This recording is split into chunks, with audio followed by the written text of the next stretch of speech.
Bueno, yo cuando oigo Mentes Maravillosas, pienso, no soy objetiva, tengo que aceptarlo, pero pienso mujeres. Entonces, descubrir Mentes Maravillosas, a veces y si son femeninas, ha sido muy difícil. Solamente en los últimos años, cuando buscamos en internet o bibliografía sobre científicas, artistas, literatas, es cuando empezamos a encontrar un montón de mujeres que hasta entonces habían estado escondidas. Yo, para abrir boca, voy a poner dos ejemplos que no son del mundo de la ciencia. Uno es Clara Peters. Clara Peters era una pintora flamenca. Cuando hace un par de años hubo una exposición suya en el Museo del Prado, el país la calificaba la pintora que inventó el selfie. ¿Y por qué que inventó el selfie? Pues es una cosa muy curiosa. En esos años las mujeres pintoras estaban como bastante relegadas. Entonces es muy sorprendente como Clara Peters hace un ejercicio de estoy aquí. Si veis este cuadro, esta especie de jarrón tan bonito, ella se pinta como reflejada en muchos puntos del jarrón. Era una estrategia. Cuando en el Festival de Cine Clásico de Granada, también de hace un par de años, me enteré que la primera directora de ficción y autora de 1000 películas era también una mujer, pero que había sido prácticamente borrada de la historia por el hecho de serlo. Entonces aquí tenéis a Alice Guy Blaché, que es la pionera del cine que últimamente ha salido del olvido. En ciencia hay muchísimas mentes maravillosas, como mínimo las 17 mujeres que han obtenido 18 premios Nobel. Como recordaréis, todo el mundo conoce a Marie Curie, es la única científica. Cuando te dicen a qué científica conoces, todo el mundo dice Marie Curie. Marie Curie tuvo 2 premios Nobel, el segundo en solitario. Aquí está también su hija, Irene Joliot-Curie, pero todas estas mujeres que están aquí, y luego presentaré otras en las siguientes diapositivas, pues han hecho descubrimientos absolutamente notables, desde elementos de la tabla periódica, desde la radiactividad, desde la estructura de fármacos importantísimos en nuestras vidas, como pueden ser la penicilina o la insulina, o de determinadas facetas del cerebro absolutamente desconocidas hasta sus investigaciones. Las más recientes, como Françoise Barré, fue la co-descubridora del virus del SIDA, y luego aquí tenéis otras mujeres que han descubierto nuestro GPS interno, cómo funciona nuestro sentido del olfato o cómo funciona la fábrica de proteínas, que es un orgánulo esencial, porque la mayoría no conoceréis, que se llaman ribosomas. Pero reconocer que las mujeres tenían una mente, como mínimo, tan maravillosa como la de los hombres, llevó mucho tiempo, porque el cuerpo de la mujer siempre se ha visto a lo largo de la historia, y la medicina e incluso la ciencia lo ha tratado como un cuerpo por defecto. Y con eso es con lo que yo voy a empezar mi charla. A mí me puso sobre la pista para seguir buscando un libro de una compañera del CSIC, de Eulalia Pérez Cedeño, que se llamaba Las mentiras científicas sobre las mujeres. Cuando se presentó este libro, ya os daréis cuenta de que yo soy una lectora del país, el país preguntaba, a lo largo de la historia, la investigación científica ha ignorado, marginado, manipulado e incluso torturado a las mujeres. ¿Persiste el problema? Y la foto era muy ilustrativa, era una mujer con una camisa de fuerza diagnosticada de histeria. ¿Sabéis de dónde viene histeria? Precisamente de útero. Bien, pues lo que defendían las autoras de este libro es que la salud de las mujeres, por un lado, se ha reducido a la salud reproductora, ¿no? Es decir, a la ginecología y poco más, de forma que no se atendía, y luego lo veremos, es que a lo mejor una mujer y un hombre ante un mismo tipo de enfermedad, yo soy hipertensa, candidata a una enfermedad cardiovascular, pues luego veréis que el infarto en las mujeres y en los hombres no es igual, no tienen los mismos síntomas, y a eso se ha atendido poco. Luego veremos por qué. Y luego decía que también que se patologizan todos los procesos normales en la vida de una mujer, es decir, la menstruación, el parto, la menopausia. Bueno, la regla era un horror. Muchas religiones, muchas culturas consideran a una mujer con la regla impura, y en cuanto a la menopausia, en el periodo de mi vida que yo estoy ahora, pues hablamos hasta que una mujer menopáusica menopáusica podía dejar ciego a niños en su presencia, ¿no? Porque la no existencia de la regla era durante un tiempo pecado y lo demás era el horror de los horrores. Bien, pues históricamente el problema es que se ha visto el cuerpo de la mujer como proclive a la enfermedad, sí o sí. Y ahora veis una cantidad de cuadros, sobre todo flamencos, en que se ve a la mujer enferma. Pero iba más allá la cosa. O sea, esa enfermedad se traducía directamente en una enfermedad mental. Es decir, nuestra supuesta debilidad corporal llevaba a que tuviéramos enfermedades mentales frecuentes. Entonces, el problema era que se consideraba el aparato reproductor de la mujer como la causa de todas las enfermedades. Así que ya os podéis ir imaginando cuál era el tratamiento para alguna de estas enfermedades. A mí me sorprendió mucho, la recomiendo a quien tenga interés, una tesis que encontré de Pilar Iglesias Aparicio de la Universidad de Málaga, en que me enteré que hasta el siglo XIX en Inglaterra era una práctica bastante frecuente la histerectomía en mujeres para resolver problemas mentales. Luego veremos también algunos ejemplos. Cuando se va escarbando un poco, porque eso del cuerpo de la mujer pues es proclive a las enfermedades, y por qué todo ese mal situado en los órganos reproductores, hay algo que si no hubiera desencadenado tantas desgracias casi sonaría a risa, y era la teoría del útero errante. La teoría del útero errante, que empieza con los hipocráticos, imaginaba que el útero de la mujer era como una especie de animalito rabioso que se paseaba por el cuerpo de la mujer de arriba abajo buscando zonas húmedas. Y cuando no encontraba zonas húmedas, pues se pegaba a cualquier otro órgano, desencadenando todo tipo de horrores. La teoría del útero errante siguió persistiendo siglos más tarde, como ahora veremos. Me sorprendió mucho, y ahí yo he tenido debate con alguna gente, incluso con una amiga mía que es ciega, pero se buscó toda la documentación sobre Andrea Vesalio. Era un gran anatomista en el siglo XVI, ¿no? Ahí lo pongo en la continuación, aunque la imagen es mala. Aquí se ve una autopsia de una prostituta pública. Bueno, pues Andrea Vesalio dibujaba el útero así, dibujaba la vagina como una especie de pene. Eso era bastante habitual en esa época, los órganos sexuales femeninos como los órganos sexuales masculinos invertidos. Y luego lo que llama mucho la atención es este par de cuernos, ¿no? ¿Qué pueden ser los cuernos? Pues una interpretación es que sean las trompas de falopio, pero era un gran anatomista que había hecho muchas autopsias. Entonces, muchas autoras lo interpretan también como una demonización de los órganos sexuales de la mujer. Bien, pues, ¿cuál era la práctica de curar el útero errante que se paseaba por el cuerpo de la mujer? Aquí vemos un ejemplo, y es un ejemplo del siglo XIX, que era la ducha pélvica. Si tú querías atraer el útero hacia la vagina, pues hacías una ducha pélvica con olores agradables. Y si querías que subiera Dios sabe dónde, pues hacías una ducha pélvica con olores francamente apestosos. Bueno, esta es una de las extrañas teorías, pero hay una serie de enfermedades, y no solamente la histeria, en que también relaciona determinadas perturbaciones mentales en las mujeres con sus órganos sexuales. Una enfermedad que estuvo muy de moda era la clorosis, que se llamaba también sofocación uterina o melancolía de amor o uterina.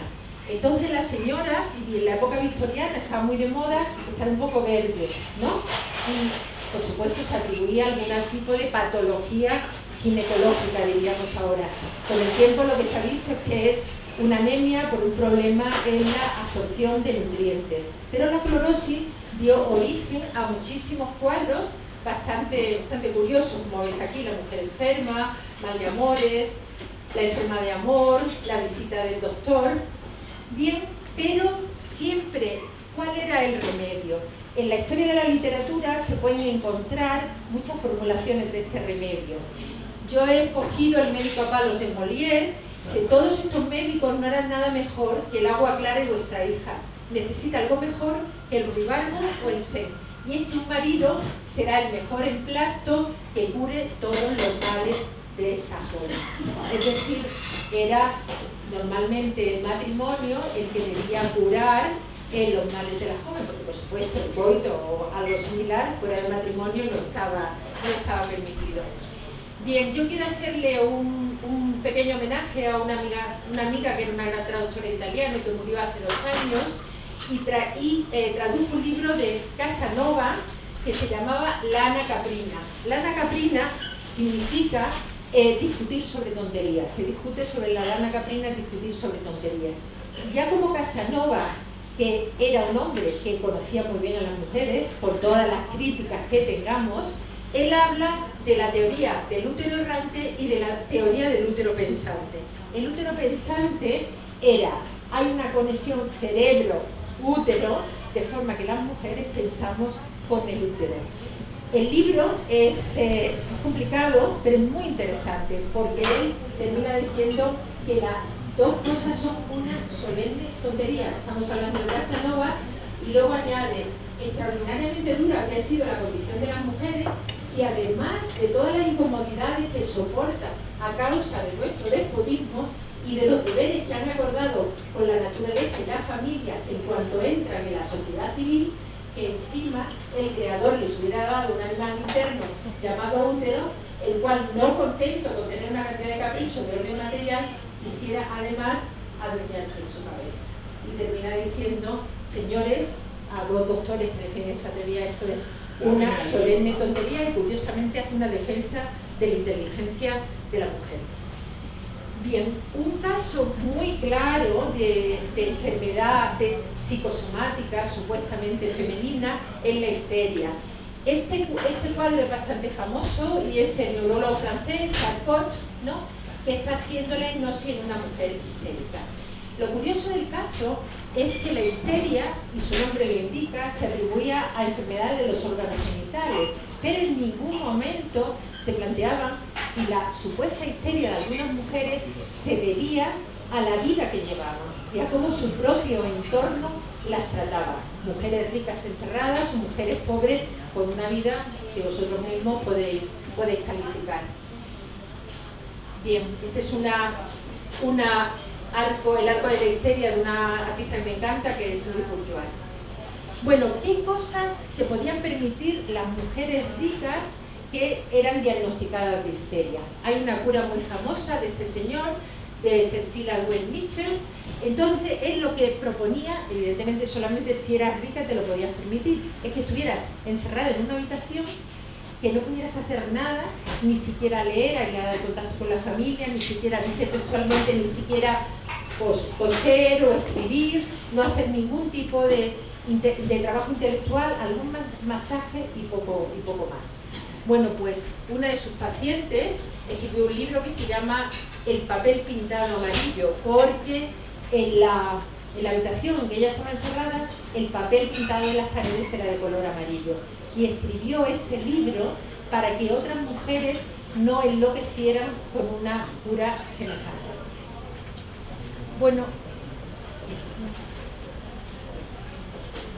ya que se suponía que la histeria, los síndromes histéricos estaban relacionados con problemas de los órganos sexuales femeninos, pues en un determinado momento tuvo un gran auge el dildo, el consolador eléctrico. Hay una película que os recomiendo, muy interesante, que se llama Histeria, y es una película que cuenta la vida del creador del consolador eléctrico.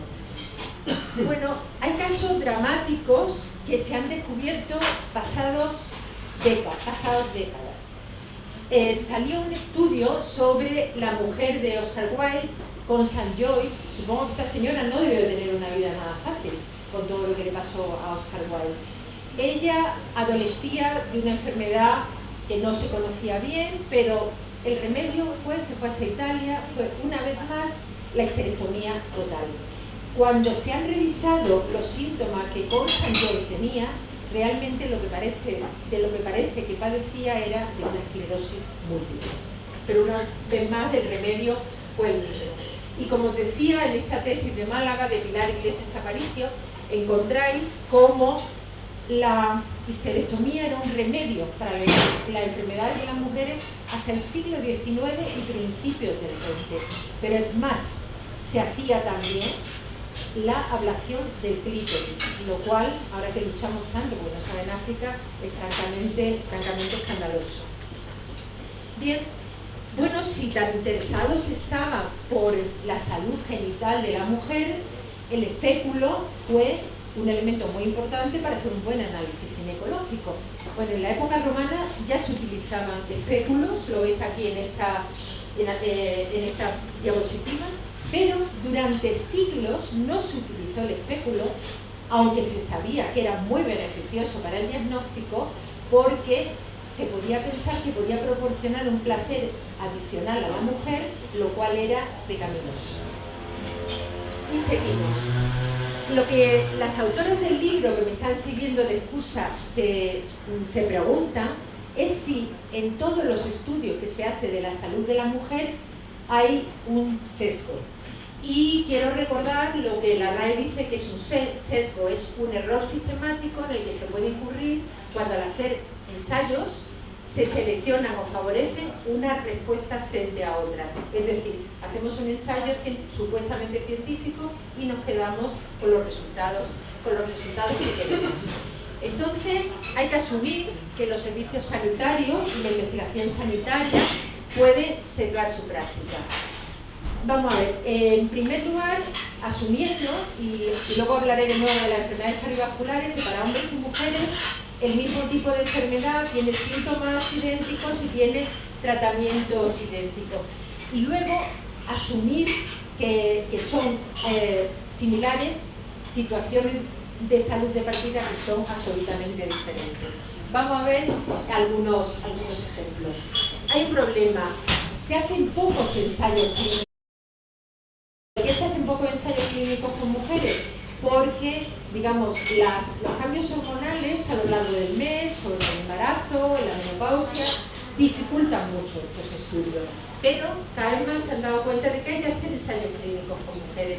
Entonces aquí veis de la Oficina del Sistema Nacional de Salud de Estados Unidos, una página web. Usted puede impactar su vida y la de otras mujeres. Es dedicado a mujeres hispanas, por eso está en castellano. La Unión Europea también dice que cuando se excluye a las mujeres de los ensayos clínicos, eso puede poner en riesgo su salud. Y Valentín Fuster, que es un cardiólogo muy conocido, tiene una nueva asociación, una campaña para la prevención del infarto en mujeres, para que las mujeres detecten síntomas muy particulares de ellas que son característicos de un infarto y no son los mismos que los que tienen los hombres. Y también ha sido necesario saber que la aspirina para control de enfermedades cardiovasculares no tiene el mismo efecto en hombres que en mujeres. Como veis, es importante que hagan ensayos clínicos con nosotras. Bien, también con el SIDA, las mujeres en la primera época de los tratamientos con el SIDA prácticamente eran invisibles, es decir, se las consideraba como portadoras prácticamente, pero solamente en la segunda etapa del SIDA, cuando se producen avances en los tratamientos médicos, se empieza a atender a las mujeres y no solamente con transgresoras. Y estamos hablando del SIDA. Bueno, es muy importante, ahora los datos médicos se relacionan con los datos sociales y podemos tener, me parece que hay un especialista en Big Data, ¿no? Una enorme cantidad de datos que con determinados algoritmos podemos sacar muchas conclusiones. Entonces, lo que se está viendo ahora es que el Big Data tiene también que saber mucho de las mujeres, que todos esos satélites, móviles y redes sociales que proporcionan un torrente de datos que visibilicen también los problemas de las mujeres en todo el mundo, ¿no? Bien, porque la invisibilidad de las mujeres no es un problema de tipo técnico, ya tenemos las herramientas de análisis, ya todo el mundo está aprovechando el Big Data. La invisibilidad de las mujeres en determinados tipos de estudios sociológicos, sanitarios y demás es un problema de tipo político. Y tenemos que ver que determinados condicionamientos sociales y psicológicos afectan de forma diferente a los hombres y a las mujeres. Bueno, cabría pensar que cuanto más homogénea sea una comunidad científica en términos de sexo, nacionalidad o clase social, todo muy homogéneo, pues mayor posibilidad habrá de que se generen conclusiones que están sesgadas.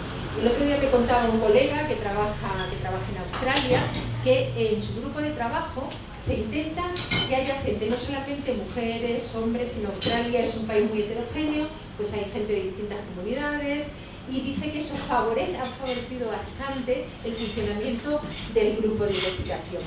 A mí hay una foto que la mayoría de los científicos y científicas enseñamos que me parece conmovedora. Esto es el Congreso Solvay de 1927, en que se juntaban los grandes físicos de la época.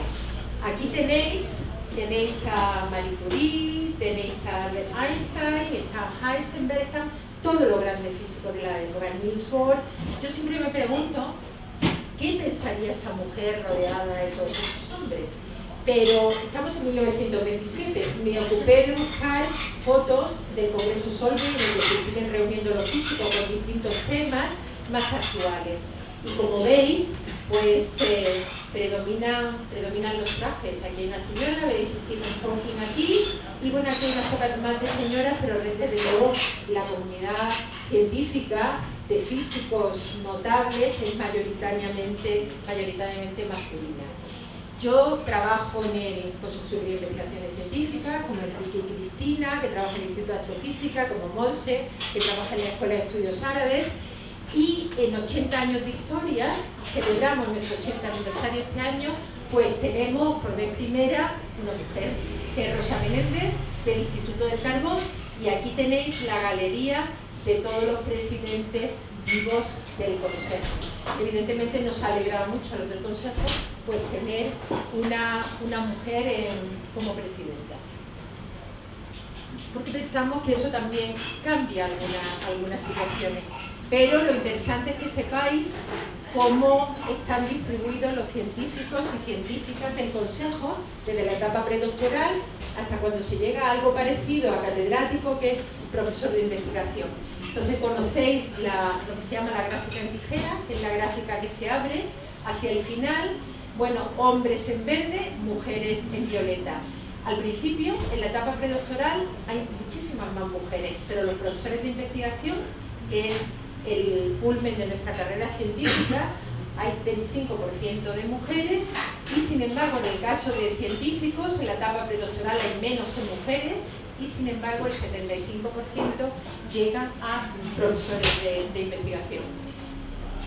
Bueno, hay aquí distintas áreas para que veáis cómo estamos distribuidos hombres y mujeres. La mía es la ciencia agraria, hay una mayoría de hombres, pero las mujeres nos acercamos bastante.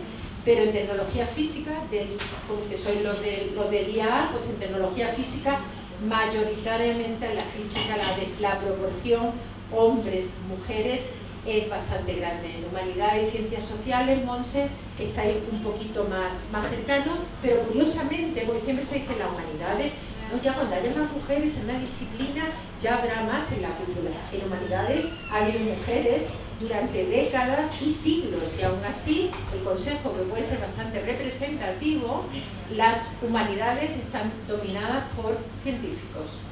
Bueno, nosotros tuvimos, sin embargo, en el Consejo unas personas durante la Segunda República, unas mujeres absolutamente excepcionales.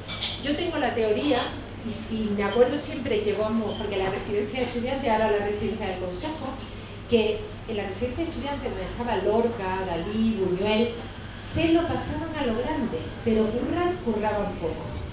Bueno, sus libros y esas cosas, pero vamos, ahora, en la residencia de señorita, que estaba al otro lado de la Castellana, yo no sé allí cómo se lo pasaban de bien, pero eran unas auténticas currantes.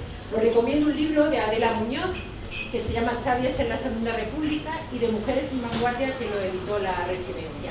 Tenemos aquí un caso de Dorotea Barnés, eran 3 hermanas.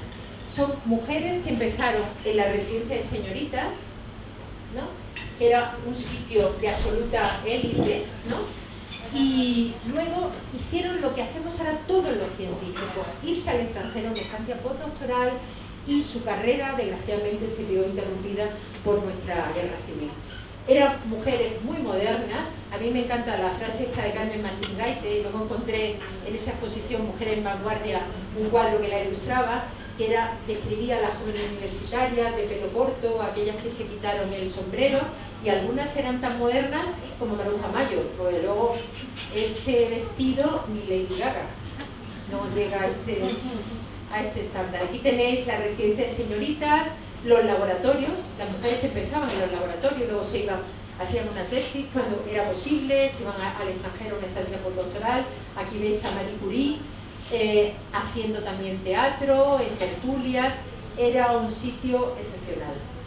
Aquí tenéis también más laboratorios. Estos son nuestros laboratorios, cuando en 1956, con presencia del obispo y uno de los ministros del movimiento, se inauguraron nuestros laboratorios también. ¿Y qué pasa en la universidad, ¿no? Bueno, pues solamente unos pequeños apuntes. En 1910, el conde de Romanone firma la orden por la que permite el acceso de las mujeres a la Universidad Española. Las primeras mujeres, por lo visto, llegaban a la universidad acompañadas de un bebé y las sentaba en una mesita aparte para que no hubiera demasiado contacto con el resto de sus compañeros. En 1910 había 21 mujeres en la universidad, pero ya en 1983 había 500.000 mujeres.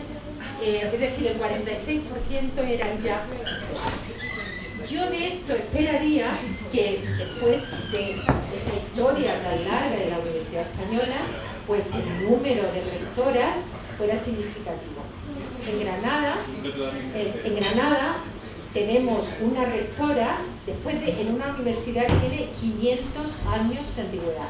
Afortunadamente, Pilar Aranda está en su segundo mandato, pero aquí tenéis las 7 rectoras de las universidades españolas. En 8 siglos de historia de la Universidad Española apenas ha habido 19 rectoras. Y la primera, que era como para que se hubieran animado más, pues era Elisa Pérez Vera, de la Universidad a Distancia, en 1982. El panorama en la universidad, pues aquí veis que los alumnos matriculados, esto es un dato de 2015, no consiguieron ninguno más reciente, pues hay un 54% de mujeres y 46% de hombres, pero cuando llegamos a catedráticos hay un 21%, 20 a un 79% de catedráticos hombres. Pues yo creo que todavía da un poquito que pensar. Bien, luego está el tema de los premios científicos. Aunque no lo confesemos, a todos los científicos, a todos los artistas, etcétera, les gusta que les den los premios. A las científicas también. Bueno, pues en este estudio que se hace de 2009 a 2014, veis los premios de la Fundación BBVA, aquí están las señoras siempre, los premios nacionales de investigación, señoras, los premios Rey Jaime I y los premios Príncipe de Asturias. Está un poquito descompensado. En un determinado momento, voy a empezar por la siguiente. Bueno, pues en un determinado momento los príncipes de Asturias, ahora princesa de Asturias, se ponen las pilas y premian a 2 científicas, una estadounidense y una americana, que son Emmanuelle Charpentier y Jennifer Doudna. Estas mujeres son las inventoras, junto con un español, Francia Mojica, de una herramienta molecular que a lo mejor suena, que es CRISPR, porque hubo un escándalo bastante considerable en China, porque un científico chino, arrasando con todas las normas de bioética, decidió hacer a partir de 2 fetos, 2 gemelas, creo que eran resistentes a SIDA, si no recuerdo mal, utilizando esa tijera molecular que es CRISPR.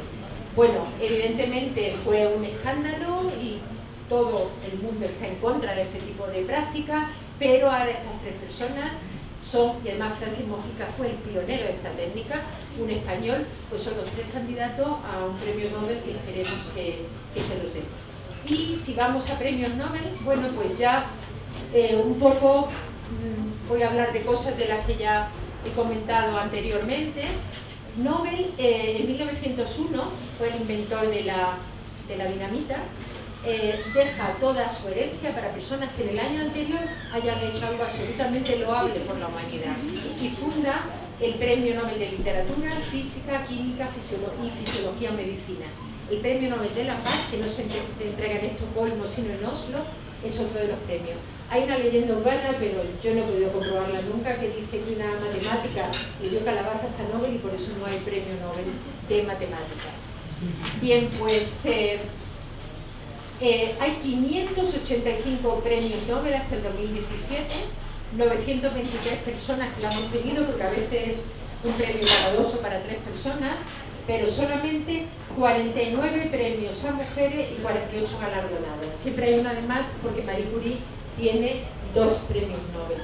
Es decir, que la desproporción es enorme. Si estamos buscando una comunidad un poquito más homogénea, sobre todo una comunidad científica, porque aquí hay muchos premios de fisiología y biomedicina y de bioquímica, pues la verdad encontramos una situación, como decía, francamente descompensada. Entonces yo solamente os voy a hablar de 2 de mis premios Nobel favoritas, ¿no? Una es Rita Levi-Montalcini. Rita Levi-Montalcini murió con más de 100 años y era senadora vitalicia del Parlamento italiano. El Parlamento italiano tiene unas sesiones absolutamente aburridas que pueden durar horas.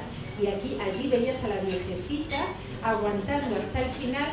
Fundó al final de su vida distintas asociaciones para proporcionar cultura a las niñas africanas, pero Rita Levi-Montalcini era judía.